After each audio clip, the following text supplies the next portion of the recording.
The story opens with the protagonist hunting weak slimes on his own. After defeating one, the slime turned into a magic stone, and suddenly his smartphone rang. A notification informed him that the quest was complete, so he checked the reward details. Who was this boy holding an iPhone in a world filled with magic? He was Seonji Ryoma, a university student. To understand why he was fighting monsters, we need to rewind 3 hours back to his original world, Earth. At the time, Ryoma was spending a normal day off locked inside his hobby room. He passed the time reading light novels, watching anime, and playing video games. In many ways, he was just like the readers watching this story unfold, a complete nerd. He lived without financial worries, but the money he used was not his own. It all came from his parents. They were the heads of the Seonji Group, once a major Japanese conglomerate, while the rest of his relatives were elites such as doctors and politicians. Compared to them, Ryoma was painfully average, and his cousins often mocked him for it. He had people he called friends, yet they spoke badly about him behind his back. Even his girlfriend cheated on him after accepting gifts from another man. Ryoma could not deny the truth. He had never achieved anything by himself since his parents stopped working. He wished to live quietly while hiding his family background, but he knew that once the truth came out, people would abandon him again, while others would swarm him out of curiosity. Being a Seonji was the only reason people cared, yet Ryoma wanted to accomplish something on his own without relying on that name. Deep down, he believed it was impossible. His eyes drifted to the light novels on his shelf, filled with reincarnation tales and other worlds. Letting out a sigh, he felt exhausted with reality and wished he could escape to another world. A voice answered him, calmly stating that his wish would be fulfilled. A blinding light swallowed his room. When Ryoma opened his eyes, he found himself inside a shabby cabin. The view outside the window looked unfamiliar, and confusion set in as he wondered where he was. At that moment, his phone rang again. New notifications appeared, and he noticed the app icons had changed. Translation, Inventory, God Quest, and God Store had replaced his old apps. He could not remember installing any of them. Then a message arrived through the mail app. When Ryoma opened it, he found a formal greeting. The sender introduced himself as Meishufim, the god of games and pleasure, explaining that he had invited Ryoma to the world of Mur after hearing his wish. Meishufim described Mur as a world similar to the novels and games Ryoma loved. That was when Ryoma realized he had truly been transported to another world. It felt unreal, like a dream he had always wanted to have. The god explained that Ryoma's smartphone had been modified to function properly in Mur. His species had also been altered so his body could withstand the transfer. Meishufim encouraged him to enjoy the world as much as he liked. Ryoma's eyes lit up as he imagined himself as the main character of an isekai story full of magic and swords. Curious, he wondered what his new species was, since he felt no physical difference. He opened his status screen on his phone. After a few taps, he froze when he saw his race listed as Demi-God. He jumped up from the bed in shock, remembering how rare demigods were in anime and games. Trying to calm himself, he searched the term on the isekai wiki. It explained that a demigod was a race formed through a god's blessing, possessing immense power and a long lifespan, though not true immortality. The page also mentioned that only 5 demigods existed in Mur, but a 6th had just appeared. Ryoma realized it referred to him, and the same uneasy feeling from his life as a Seonji returned. Still, he remembered the god's words about enjoying this new world. Deciding to accept it, Ryoma chose to move forward. He equipped the gear he found inside a box in the cabin, ready to begin his new life. Along with that, he obtained a properly sharpened sword.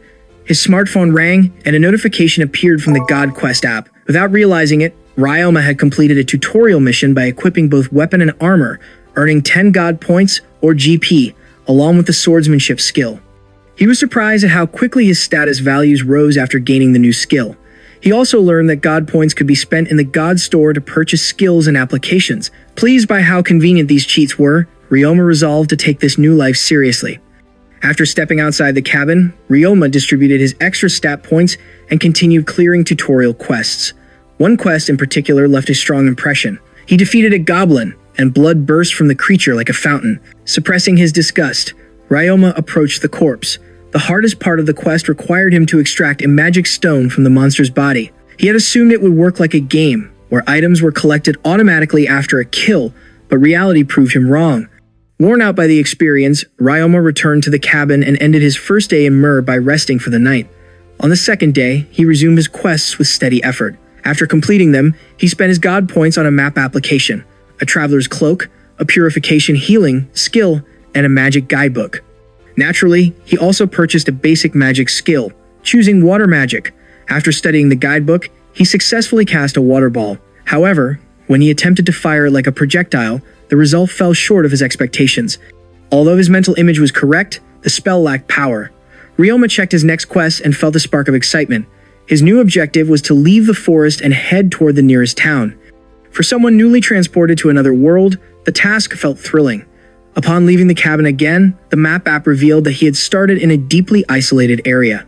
Following the route, he walked for hours without realizing how far he had traveled. As evening approached, Ryoma decided to camp in the open and used fire magic to light a campfire. That was when he heard howling in the distance. Soon, wolves with 4 eyes emerged from the darkness. Ryoma drew his sword, realizing they had locked onto him. Surrounded by the monsters in the night, one of them struck first. He tried to block with his sword, but it was knocked from his hand with ease. Now defenseless and outnumbered, he briefly thought he might die and wondered if God was watching. Regaining his composure, he refused to give up. Determined not to repeat his helplessness from Earth, Ryoma remembered that he still had magic. As the wolves charged and leapt toward him, he gathered mana and fired a water bullet. Pouring in all his strength, the spell pierced through every wolf. Their bodies were blasted backward, holes torn through them, before collapsing lifelessly onto the ground. Ryoma stared in shock as his knees gave out. His hands shook, but he felt proud for overcoming the danger by his own effort. The next morning, he finally exited the forest and encountered other people. He exchanged polite greetings with 2 men of a different race. As he continued onward, a coachman noticed his exhausted appearance and asked if he was headed to Falaise, the city ahead. Ryoma confirmed it, and the friendly driver offered him a ride. Though grateful, Ryoma hesitated, unsure whether he could trust a stranger. He ultimately accepted, prepared to rely on magic if something went wrong. Thanking the coachman, Ryoma climbed into the carriage. Another man helped him up and introduced himself as Roma, the carriage guard. The girl traveling with them was named Permi. Ryoma introduced himself, and the 4 continued toward Falaise together. During the journey, Roma asked where Ryoma came from. Ryoma replied that he was from the east and asked about the others in return. Roma explained that he was from a nearby village and worked as an adventurer alongside Permi, his childhood friend and a wind mage. Their conversation paused when Roma's stomach growled, prompting him to reach for food. He offered some to Ryoma, but Ryoma declined, saying he only needed water and demonstrated his water magic. Both Roma and Permi were visibly surprised and asked whether Ryoma had been a mage the entire time. Ryoma answered that he was nothing more than a regular traveler. Permi immediately pointed out that Ryoma had cast magic without chanting and, being deeply interested in magic, explained that chantless casting was a hidden technique only skilled mages could use. Roma was just as shocked, since nothing like that had been mentioned in the magic guidebook. The coachman expressed his admiration after learning Ryoma was a water mage, commenting on how valuable water was and how troublesome it usually was to transport. Roma became deeply impressed by Ryoma, while Ryoma decided it was best to keep some details about himself concealed for now. The group soon reached the city of Falaise, and Ryoma looked around with curiosity and excitement. Weapon shops lined the streets, and people moved busily through the area. The coachman asked about Ryoma's next plans, and Ryoma decided to help them first. He assisted with unloading the cargo from the carriage, earning the coachman's thanks. When asked if he already had lodging arranged, Ryoma admitted he did not, prompting the coachman to offer an introduction. Roma also said he would help Ryoma if they met again, and Ryoma accepted the offer.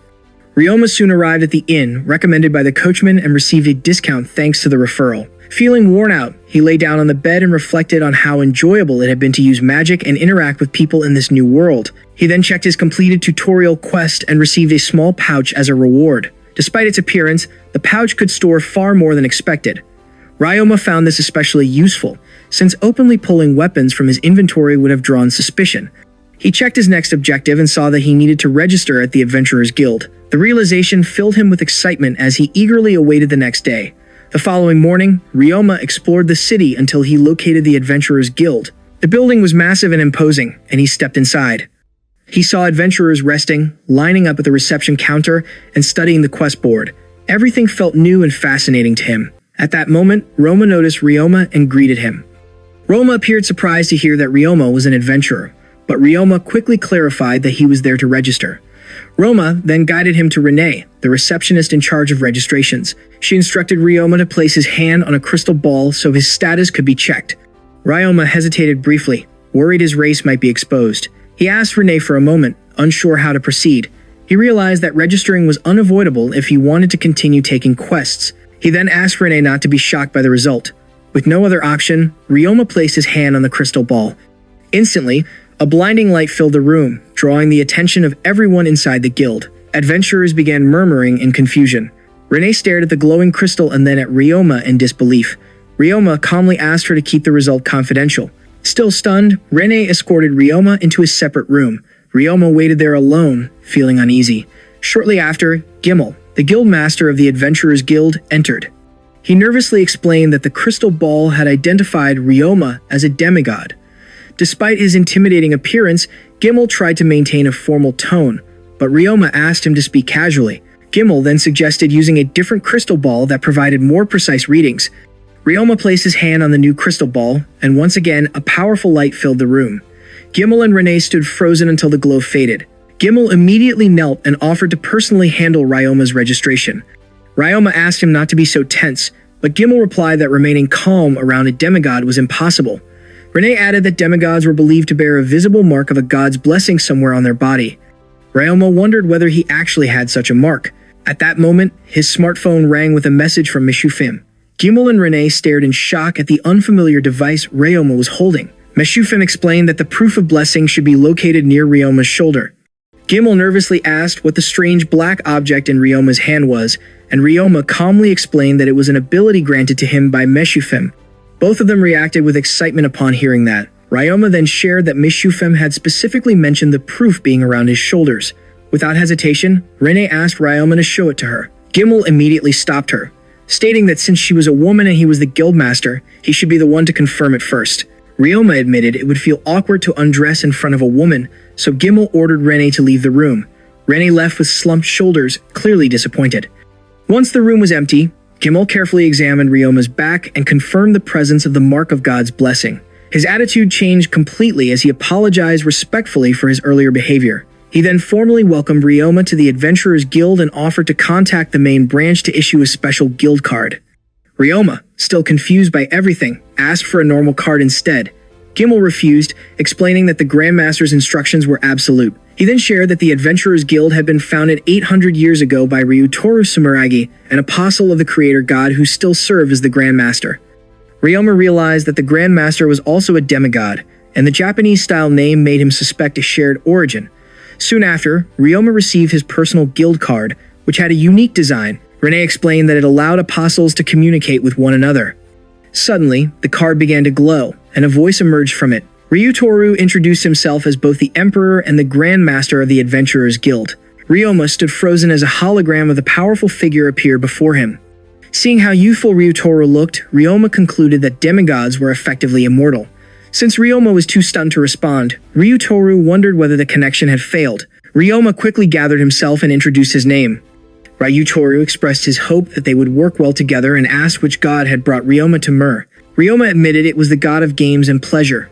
Ryutoru grew concerned, realizing Ryoma had drawn the attention of a particularly troublesome deity. Ryoma asked for clarification. Ryutoru explained that he had created the Adventurers Guild to manage dungeon conquests, while Meshufim was responsible for creating those dungeons, calling them trials. He recalled a time when Mur had been plunged into complete chaos. As his time ran out, Ryutoru suggested continuing the discussion about Ryoma's blessings another day and said he looked forward to meeting him again. The communication then ended. After that, Jamil finalized Ryoma's registration with the guild. Jamil informed Ryoma that Renee would serve as his personal attendant within the guild and that he could directly request help from either of them. Ryoma felt relieved and grateful. Once everything was finished, he headed back downstairs. Ryoma was happy to see him return and mentioned that rumors about a strange newcomer were already spreading. Ryoma explained that he had officially registered as an adventurer after a long process. Ryoma asked what Ryoma planned to do next, and Ryoma said he wanted to start with something simple. Ryoma suggested an herb gathering request, mentioning that the nearby forest was full of them. Both Ryoma and Perm offered to help, which pleased Ryoma.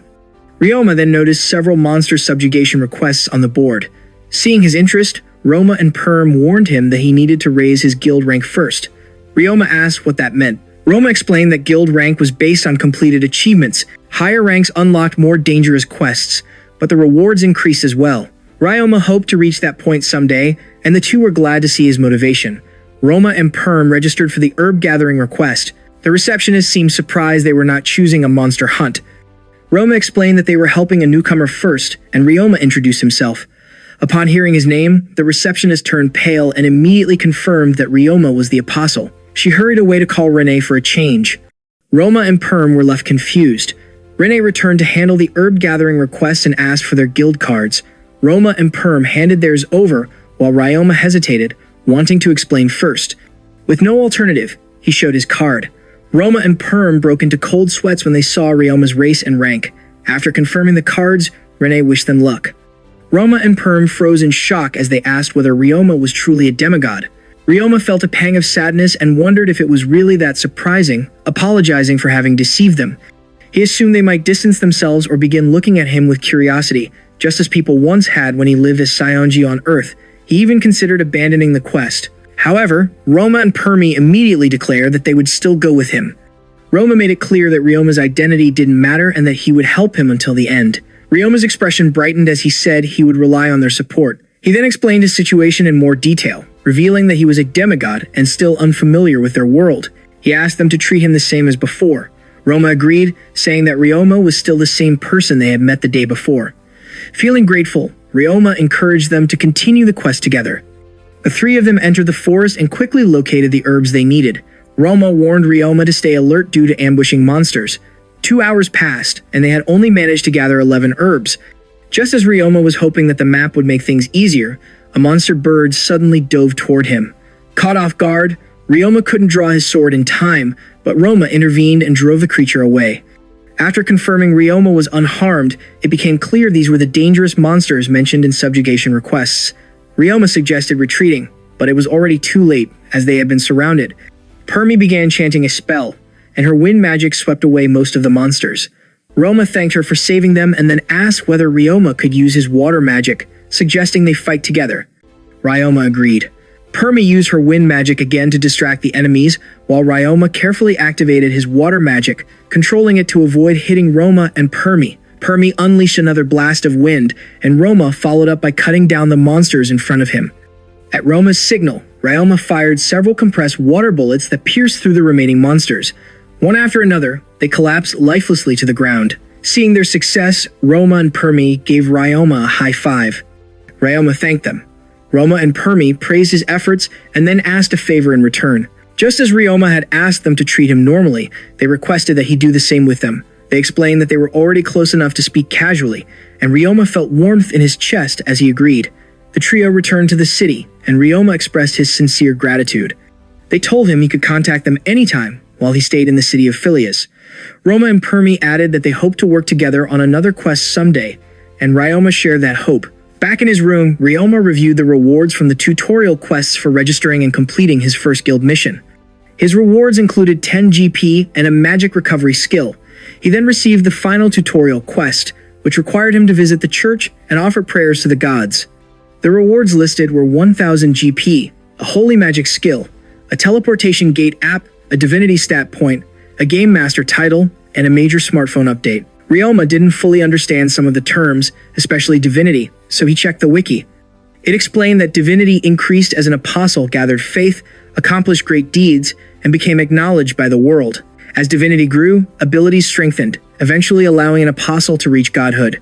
After reading this, Ryoma began to wonder what Meshufim had planned for him. The following day, he went to the church and tried to figure out how to pray. He copied what the other people were doing and offered his prayers to Meshufim. A bright light enveloped him, and Ryoma found himself in a holy feeling space. Sitting atop a pillar was a child who casually greeted him. Ryoma assumed the child was Meshufim, and the god confirmed it. Ryoma first asked why Meshufim had brought him to Mur, and he was reminded of his own wish to travel to another world. In return, Meshufim wanted Ryoma to fully enjoy the world of Mur and mentioned that he would be happily watching over him. After saying goodbye, Meshufim sent Ryoma back to the church, where the statue stood tall. Ryoma resolved to enjoy the world of Mur to the fullest. His smartphone rang, and a cheerful emoji appeared from Meshufim. Ryoma realized he was truly being watched over. Ryoma stepped outside to complete his quest and claim his rewards. Suddenly, his phone flashed and vanished from his hand, causing him to panic as he wondered where it had gone. Moments later, the smartphone reappeared in his palm, and Ryoma realized he had obtained a new skill that allowed him to store and summon the device just by thinking. It was part of the smartphone update included in his rewards. Soon after, a new set of missions appeared, labeled Daily Quests. As a gamer, Ryoma felt a surge of excitement. Seeing that the first quest involved monster subjugation, he headed straight for the Adventurers Guild. With the tutorial complete, Ryoma felt it was finally time to truly enjoy life in this world. After accepting a request to defeat 10 goblins, he immediately set off for the forest. Once there, he easily eliminated goblins using water magic. While defeating them posed no challenge, extracting the magic stones from their bodies as proof of completion was something his stomach struggled to tolerate. In the middle of this, he suddenly heard a cry for help. Ryoma rushed over and found a boy under attack by four-eyed wolves. Without hesitation, he fired a water bullet, instantly taking down the monsters. The injured boy collapsed, and Ryoma quickly opened his inventory to retrieve a potion. He helped the boy drink it, and the wounds closed almost immediately as his labored breathing steadied. Ryoma felt a wave of relief knowing he had arrived in time. After recovering, the boy introduced himself as Ruin, a rookie adventurer, and thanked Ryoma for saving his life. Ryoma introduced himself in return. Ruin insisted on repaying the debt, declaring that he would do anything Ryoma asked. Ryoma tried to wave it off, but Ruin remained determined. Unable to refuse, Ryoma accepted and proposed they play a game together. He decided to have Ruin assist him with the daily quests while he tested the abilities he had recently gained, especially the Game Master Authority. His power, derived from Meshuphim, governed all games and allowed absolute control over wins and losses. Any wager made through a game would be forcibly enforced, and cheating would be detected instantly. How the power was used depended entirely on Ryoma. He suggested a simple coin toss and explained the rules. Ryoma flipped the coin while Ruin chose heads. Using his authority, Ryoma selected tails. When he opened his hand, the coin clearly showed tails. He immediately understood that, as the game master, he could freely control outcomes. For the next round, Ryoma proposed a wager. He bet a magic stone, while Ruin offered a medicinal herb. They made their choices, and Ruin won. At once, a magic stone appeared in front of Ruin. Ryoma realized this was the forced execution of the wager. Though powerful and convenient, he knew the ability required careful use. Ryoma thanked Ruin for playing, and Ruin seemed surprised that this alone was enough to repay the favor. Ryoma reassured him and decided to return to the city. After reporting his quest to Rene, Ryoma accepted Ruin's invitation to share a meal. Ruin explained that the food was good and the inn was affordable for beginners. Ryoma liked the idea and considered staying there as well. Ruin then suggested sharing a room, and Ryoma agreed. Once inside, Ryoma checked the rewards from his daily quests and used his god points to strengthen his magic. Curious, Ruin asked whether Ryoma was holding a magical item. Ryoma assumed it was normal and agreed with him. Ruin mentioned wanting to buy one someday. That gave Ryoma an idea, and he offered Ruin part-time work. When asked what it involved, Ryoma explained that he would hunt goblins while Ruin handled extracting the magic stones. They would sell the stones and split the profits. Ruin eagerly agreed, as he needed better equipment, and Ryoma noted that it would benefit him as well. They decided to begin the plan in 2 days. While Ruin slept, Ryoma checked the regular quests for the following day. Noticing the large number of god points he had accumulated, he decided to buy new skills. His options included fire, wind, and earth magic. To be safe, he also increased his magic stats and immediately felt stronger. Just as he finished preparing, he noticed an app in the god store called Fairy Garden. At first, he assumed it was a mobile game based on the visuals. It turned out to be a gacha game involving fairies, with the goal of raising them. Using a free poll, Ryoma obtained a level 1 Fairy King. Judging by the title, he assumed it was an SSR and named it Phonon. Phonon seemed pleased and gifted him herbs from Fairy Island. To Ryoma's surprise, the items could be taken directly from the screen. He tried sending something back, and it worked, making Phonon even happier. Ryoma became increasingly absorbed when he noticed that the tree at the center of the game was Yggdrasil. By the time morning arrived, Ruin woke up and Ryoma realized he had stayed up all night. Despite that, Ryoma went out to hunt goblins while Ruin searched for city work. Ryoma returned to the familiar forest and noticed through the map app that monsters were concentrated in one area. It didn't take long for him to reach the goblin nest. While a single goblin was weak, a group posed a problem. Ryoma lured them together and began by killing the ones in front using earth bullets. The remaining goblins rushed toward him, and as they lined up, Ryoma unleashed flame magic, reducing them to ashes. He followed up by piercing the survivors with earth magic. A massive goblin, clearly a boss monster, suddenly appeared. It swung a huge wooden club, but Ryoma calmly sliced it apart with wind magic. The creature was shredded, ending the battle. With no time to dismantle the bodies, Ryoma stored them in his inventory. He realized the large goblin was a hobgoblin that could have evolved further if left unchecked. Feeling uneasy, Ryoma activated the divine magic he had recently acquired to purify the area. Divine magic was capable of healing wounds, forming an impenetrable light barrier, and creating a sanctuary that monsters could not enter. It was power reserved for the gods.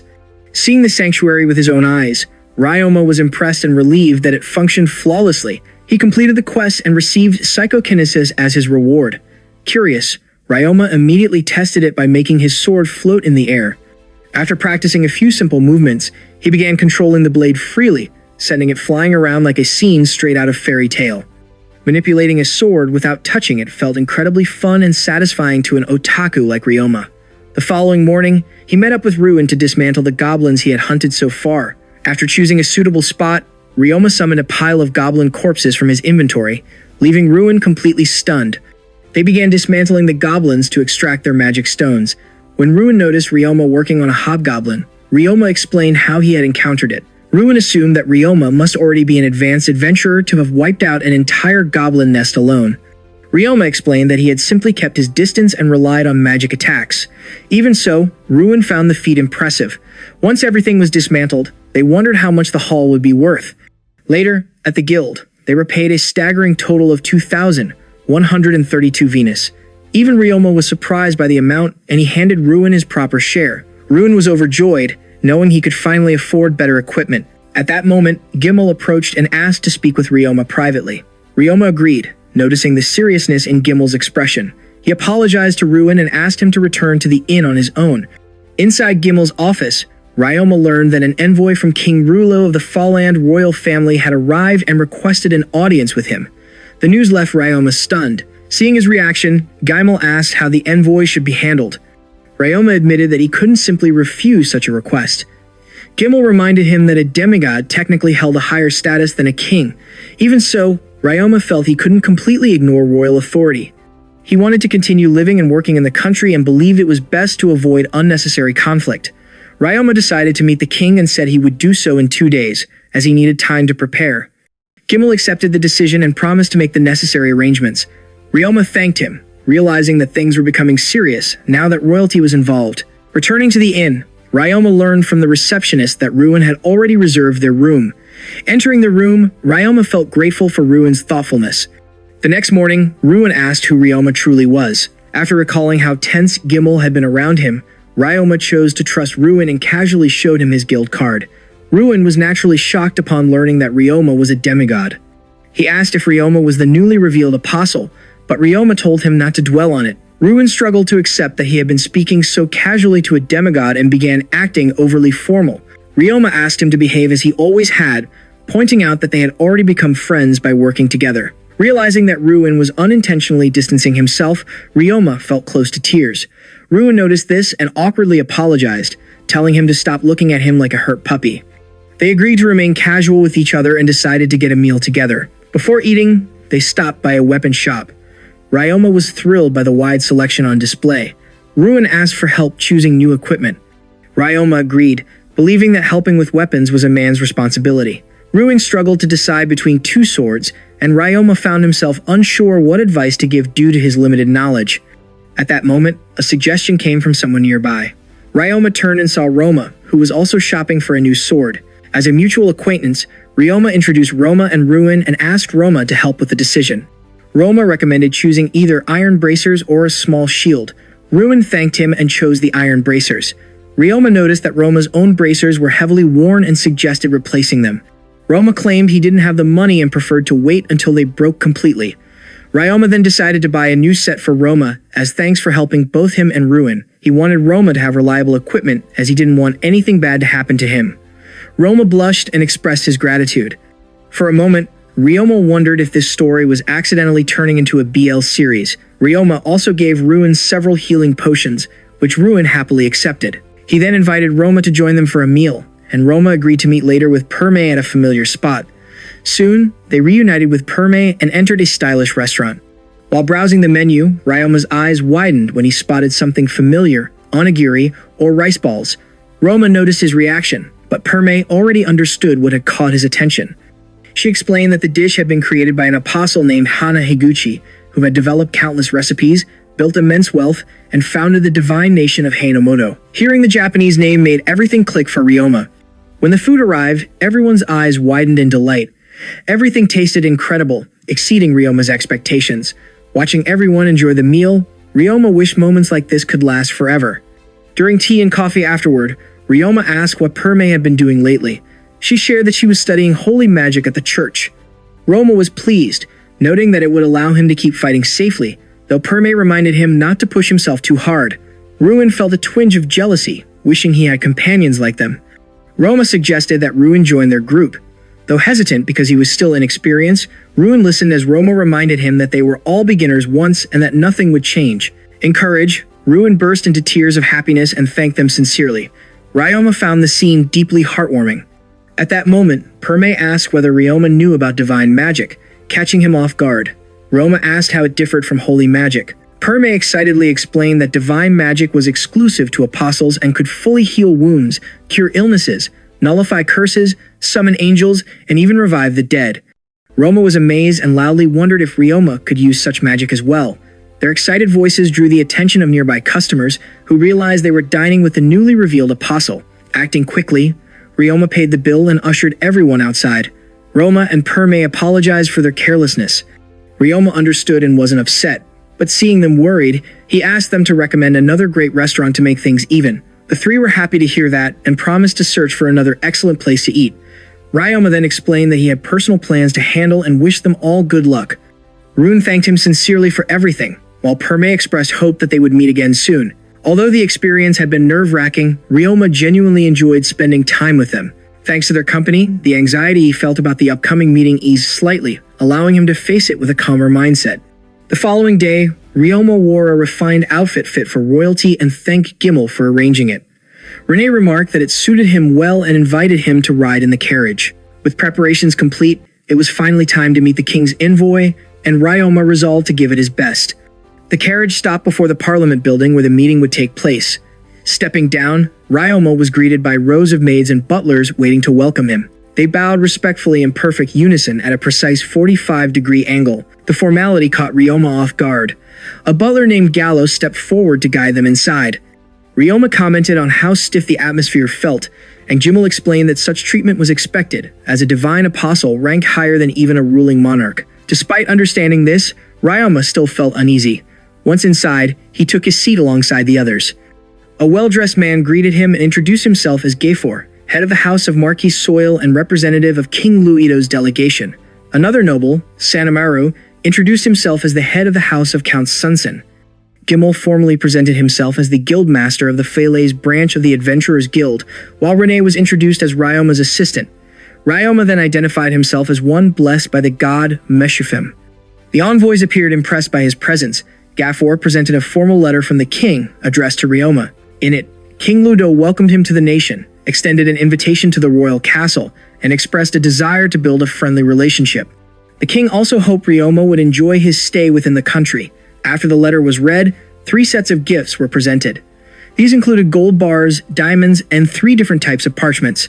Taken aback, Ryoma asked whether it was truly acceptable to receive such gifts, but Geifor reassured him. Ryoma expressed his thanks and retrieved his smartphone to prepare a return offering. He laid out herbs from Fairy Island, fallen leaves, finely cut branches from the sapling of the World Tree, and several fairy healing potions. The moment these items were revealed, the atmosphere shifted as the envoys panicked internally. Sanamaru recognized each item as priceless and realized the king would be extremely pleased. Ryoma then requested that a message be delivered to the king. The message conveyed his gratitude for the generous welcome and gifts, along with a firm promise to visit the royal capital in person. Geifor carefully recorded the message, fulfilling his role as secretary, and assured Ryoma that the king would be informed. Ryoma thanked them once more, bringing the meeting to a close. Inside the waiting room, he finally released a breath he hadn't realized he was holding. Gimel praised him for handling the meeting well. Ray then brought out the parchments and read their contents aloud. They included ownership deeds for a mansion and land within the royal capital, authorization for the use of a magical airship, and a formal agreement concerning Ryoma himself. The agreement officially recognized Ryoma as an apostle and stated that no hostility would be directed toward him. Furthermore, any hostility shown to Ryoma would be treated as hostility toward the royal family itself. In effect, the Kingdom of Falun pledged full support to him in all matters. The weight of this revelation stunned Ryoma, as it meant the royal family had bound their fate to his. Unsure whether he could shoulder such responsibility, he realized careful thought was required. At that moment, a message arrived from Meshufim through his smartphone. The god advised him not to overthink things and encouraged him to enjoy the world freely as one blessed by the god of games and pleasure. Meshufim also assured him that no one would be permitted to interfere with or condemn his enjoyment. With that reassurance, Ryoma understood that hesitation was unnecessary and resolved to live freely while expressing gratitude through action. He prepared to leave, and Gimel asked about his next plans. An idea struck Ryoma, leading him to the commercial guild hall. Now that the king's favor smoothed the way, Ryoma decided to establish a permanent base in Falaise. Upon arrival, Maruni, the chairman of the commercial guild, greeted Ryoma respectfully. Ryoma was surprised and asked how Maruni already knew of him. Maruni explained that information was the lifeblood of merchants. When asked what he needed, Ryoma promptly requested to purchase land and a house. Maruni invited him to follow and led him to an office where materials and blueprints were laid out. Ryoma reviewed them carefully and selected a 3-story residence with a garden, more than 20 rooms, and a basement, all within his budget. He agreed to the purchase immediately, leaving Maruni astonished. Ryoma paid on the spot with 6 gold bars. Maruni then proposed hiring staff for the mansion, suggesting a monthly wage of 600 Venus. Ryoma requested 2 women and 2 men, raising the total to 1,000 Venus per month. Maruni was again surprised by how casually Ryoma handled such expenses. Without delay, Maruni escorted Ryoma to the property. Ryoma was impressed by the mansion's grand appearance. He toured the interior, examined the garden, and found everything more than satisfactory. Maruni expressed pride in the guild's service and assured him the property would be maintained impeccably. He also promised that the hired staff would arrive the following day. Left alone at last, Ryoma received another message from Meshufim suggesting the mansion be designated as a teleport gate base. Meshufim explained its functions and necessary precautions. Ryoma recalled receiving the teleport gate app earlier, but had yet to activate it. However, doing so would mean no longer encountering Ruin regularly. The next day, Maruni returned with the hired staff. From left to right, Rumeria, Mariana, Gionis, and Wellman introduced themselves respectfully. Maruni presented the contract, detailing working conditions and including a strict non-disclosure clause regarding Ryoma's identity. Ryoma instructed the staff to familiarize themselves with the mansion and explain the daily schedule. What surprised them most were the 3 daily breaks included. Ryoma wondered if such treatment was unfamiliar. Gionis explained that in previous households, work continued until the master slept. Ryoma firmly rejected that practice and insisted they rest properly when needed, though he warned them not to abuse the breaks as an excuse for laziness. The staff expressed their gratitude for Ryoma's generosity, and with that, his life in the mansion alongside the 4 employees officially began. They assisted him with breakfast, cleaning the mansion, and handling various other duties around the house. Feeling thankful for their support, Ryoma returned to his room and opened his smartphone to check on the fairy garden and browse newly available quests. While doing so, something in particular caught his eye: dungeons. Remembering that Meshufim was responsible for their creation, Ryoma decided to treat one as a personal challenge. After informing the servants, he soon set off toward the dungeon. Following the map, he traveled until he arrived at a structure resembling a massive pillar. Seeing people entering and leaving, he assumed this must be the dungeon. Upon stepping inside, he found himself within a cave-like interior. His smartphone rang, and an excited Meshufim informed him that this dungeon had been personally created by him. It was explained that the dungeon used the remnants of a collapsed world's environment to generate monsters, materials, and items. Though the explanation sounded odd, Ryoma chose not to dwell on it. Approaching the dungeon as a gamer, Ryoma focused on exploration. Suddenly, a bat-like monster appeared, and he swiftly used his wind magic to slice the creature cleanly in half. As the monster hit the ground and died, magic stones and materials materialized while the body vanished. Ryoma felt relieved that dismantling monsters wasn't necessary inside the dungeon. Growing excited, he continued forward, defeating enemies and gathering resources. While advancing deeper, he noticed a silhouette ahead and soon realized it was a human corpse. Panic set in, and he bolted away in fear. After running blindly, he ended up elsewhere and vomited, overwhelmed by what he had seen.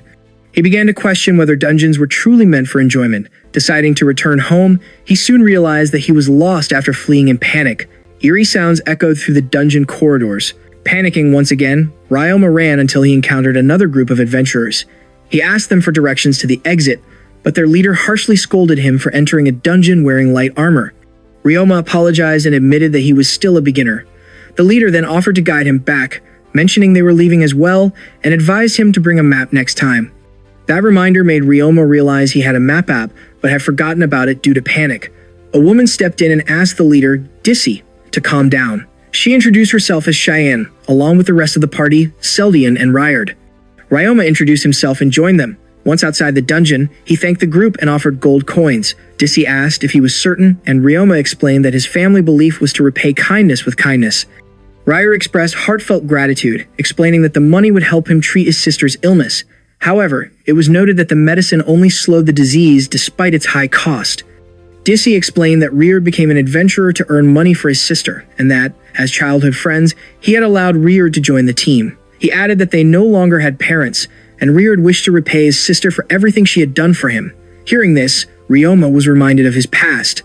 Though an only child, his childhood friend Takafumi had an older sister who often played with him. She treated him like a younger brother, but tragedy struck when Azusa passed away. In that moment, Ryoma didn't care if his identity as a demigod was revealed as long as he could save Ryard's sister. Without hesitation, he offered to cure her illness. Dissy mentioned that even clerics had been unable to help. Ryoma asked them to keep it secret and showed his guild card. Seldian reacted first, panicking before dropping to his knees. Dissy asked what was wrong. Seldian explained that they should bow because the person before them was a sacred being, an apostle above all species. Ryard began sweating nervously. Ryoma told Seldian to stand and stop being so formal. Ryard respectfully asked if Ryoma could truly cure any illness with magic. Ryoma revealed his divine magic, explaining it would be his first attempt at healing someone. Seeing the divine power, Dissy and Ryard were left stunned. Dissy bowed deeply, apologized for his earlier behavior, and requested Ryoma to save Mizari, Ryard's sister. Ryoma agreed to try. They went to Ryard's home, where he told his sister he had brought someone incredible. Mizari questioned it, and Ryard explained that Ryoma could heal her. With weary eyes, Mizari said the illness was incurable and that she had accepted her fate due to the costly medicine. Dissy urged her to trust Ryard, who had worked so hard for her. He then asked Ryoma to proceed. Ryoma explained that he had been granted special powers by the gods, which he would use to heal her. After Mizari agreed, Ryoma activated his divine magic. A brilliant light filled the house as Mizari was enveloped in it. The dark mist around her eyes and limbs vanished, and soon she could move and see clearly again. She exclaimed that she could see Ryard's face and thanked him for everything he had done. The group celebrated the miracle that had occurred. Ryoma watched quietly as they planned a celebration. He hadn't expected anything in return and had acted only for his own satisfaction. Seeing their happiness made him feel the same. Tears welled up as he felt glad for them. Mizari excitedly stood, thanking Ryoma and offering to repay him any way she could. Ryoma became flustered as his thoughts drifted somewhere inappropriate. He tried to escape, but Mizari clung to him, insisting on doing something for him. 3 days later, she had fully recovered with no side effects. Ryoma asked her to contact him through the guild if anything happened. He also reported his house purchase and dungeon exploration, leaving out the part where he got lost. Wanting to avoid attention due to his apostle status, he entrusted everything to the guild's management and vowed to repay their kindness. After finishing the day's quests, he returned to his mansion. His fairy garden became even more productive as he gained allies, while god-related quests grew increasingly difficult. Suddenly, his smartphone vibrated violently. An emergency quest appeared, and Ryoma was shocked to see the target was a wyvern. Checking the map, he saw 5 red dots approaching Felis, along with a countdown. Realizing the danger, he rushed to inform the guild. He burst into Gimmel's office, where another unfamiliar man was present. Though Ryoma hesitated, Gimmel didn't seem bothered. Seeing Ryoma so panicked, it was clear this was no ordinary matter. Ryoma reported that wyverns were heading toward the city. The man beside Gimmel was shocked and questioned Ryoma's credibility, demanding to know who he was. Gimmel then formally introduced Ryoma to the man as the newly appointed apostle. The man expressed his pleasure at meeting him and introduced himself as Wanan, the hero, which caught Ryoma by surprise. Gimmel asked whether Ryoma had been monitoring the wyverns using his apostle abilities. Ryoma confirmed that 5 wyverns were advancing from the west and would arrive in approximately 5 days. Gimmel spread out a map, and Ryoma pointed out their current position. Wanan explained that it was the wyverns' egg-laying season, and that they had likely descended to gather nutrients. Gimmel grew alarmed upon hearing this. Realizing that the wyverns would pass through the town of Fortu before reaching Philius, Ryoma mentioned the possibility of using a teleportation gate and asked how long it would take to reach the town by normal means. Gimmel replied that it would take 2 days on horseback, but given the wyverns' speed, there was no guarantee they would arrive in time. Ryoma stated that the threat could not be ignored and suggested eliminating the wyverns as quickly as possible. After hearing the plan, Wanan volunteered to accompany him, believing that a hero and an apostle working together would be sufficient. Ryoma thanked him, and Wanan explained that he could not turn a blind eye to such danger. He instructed Gimel to prepare horses and send out a request for active adventurers to act as reinforcements. As they traveled by horse, Wanan asked Ryoma about the black object he had been holding earlier. Ryoma confirmed that it was related to his apostle powers, which pleased Wanan, as it validated the rumors surrounding the apostle's unique abilities. Ryoma then asked Wanan what it meant to be a hero. Wanan explained that heroes were individuals who had surpassed the level cap of 100 and evolved into high humans. Ryoma found this remarkable and asked about Wanan's current level. Wanan casually revealed that he was level 381. Ryoma was deeply impressed, especially given Wanan's youthful appearance. Wanan admitted that he was actually 84 years old and explained that aging slowed significantly after evolving into a high human. He revealed that he had barely changed since the age of 24. Given the long lifespan of high humans, Wanan was still considered young. Ryoma reflected on how he had become a demigod suddenly, while someone like Wanan had reached his status through sheer effort and strength, which he found admirable. Wanan, however, stated that Ryoma's position as an apostle was far more extraordinary.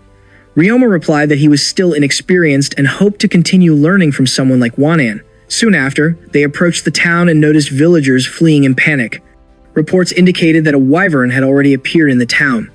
Despite fortified defenses prepared after the warning, they had been destroyed almost instantly. Ryoma urged the villagers to evacuate, assuring them that the wyvern would be handled. The two rushed into the town but arrived too late. Chaos had already spread, and wyverns were seen feeding on townspeople as panic engulfed the area. Wanan drew his sword and asked Ryoma to focus on preventing further casualties. Ryoma agreed and converted his divine points into magical energy, causing Wanan to react in surprise at the sudden surge of power. Together, the hero and apostle prepared to confront the invading wyverns. Some adventurers were already in danger, prompting Wanan to advance first. In an instant, he closed the distance and unleashed a powerful strike. The blow tore a massive hole through a wyvern's body. The remaining wyverns noticed their fallen companion and turned their attention toward Wanan. Before they could retaliate, Ryoma intervened, unleashing powerful fire magic that burned a wyvern to a crisp, leaving it resembling fried meat. Wanan watched in shock as the charred wyvern plummeted from the sky. He realized that the seemingly unreliable boy before him truly was an apostle. One of the remaining wyverns roared, releasing a crushing pressure that washed over everyone, including Ryoma. It then launched an attack toward Ryoma, who was positioned outside the town. Ryoma retaliated with earth magic, but his aim was off and the attack missed. Ignoring him, the wyverns flew back toward the town. Thinking quickly, Ryoma used wind magic to form a massive barrier, trapping the wyverns inside. Wanan was impressed by Ryoma's swift judgment. He leapt into the air and drove his weapon straight into one wyvern's head. With two wyverns defeated, they continued the battle. However, half a day later, the remaining wyverns stayed high in the air, refusing to descend while confined within the wind barrier. Ryoma attempted to shoot them down with fire magic, but each attack missed as the wyverns evaded effortlessly. Ryoma hesitated, torn over whether to lower the barrier, knowing the town would remain at risk if he did. At that moment, the wyverns began behaving oddly, and Ryoma sensed that they had detected something beyond the barrier. Wanan assumed reinforcements from the guild had arrived. Ryoma checked the map and confirmed that something was indeed outside. He explained that maintaining the barrier would become difficult and that cooperating with others would be more effective. After confirming the arrival of reinforcements, he announced his intention to release the barrier. Once the barrier fell, experienced adventurers joined the fight, unleashing a barrage of long-range attacks that struck the wyverns. However, the attacks barely damaged the airborne creatures. Ryoma entered the battle, noting that an opening had been created.